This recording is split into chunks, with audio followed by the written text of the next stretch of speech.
Things just got very interesting because on Wednesday, the Fourth Circuit of Appeals Court denied 2311 Racing and Front Row Motorsports' request for a rehearing for the injunction reversal. So what does that mean now? Well, it means that NASCAR in 7 days can pull those charters away from those two teams, meaning that their 6 cars will have to enter races as open cars and will have to qualify for those races. They will no longer be guaranteed a starting spot.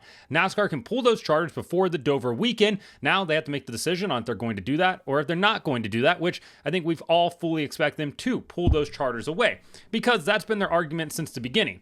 Basically saying you can't have your cake and eat it too. 2311 Racing, Front Row Motorsports, they want all the benefits that come along with the charter, the guaranteed starting spot, the higher payouts, but they don't actually want to sign the charter agreement. But they want everything that's in that agreement, they just don't want to be a part of the agreement, at least not as it's currently written. And NASCAR has always had an issue with that, and the Fourth Circuit of Appeals sided with them in this situation. Judge Kenneth Bell had initially given them that injunction because the teams were like, hey, we're going to lose our drivers, and that's a whole other factor because that means that silly season could get very crazy.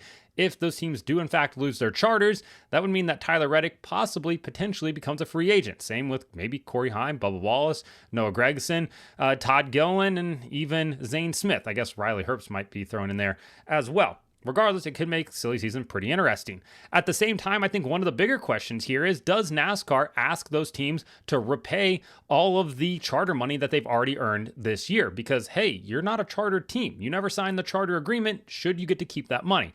Ultimately, all that money should have gone into an escrow account, and once this all is settled, it either goes to the teams or it goes to NASCAR, depending on who wins here. But as it currently stands, NASCAR has 7 days before they can pull those charters back, and I would expect them to do that. There is still, of course, a trial set for December 1st.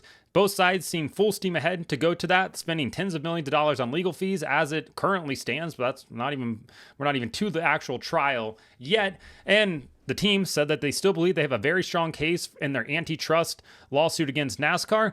They said that on Wednesday. Seems like they are very much geared up and ready to go for December, and NASCAR is also very much geared up and ready to go to December.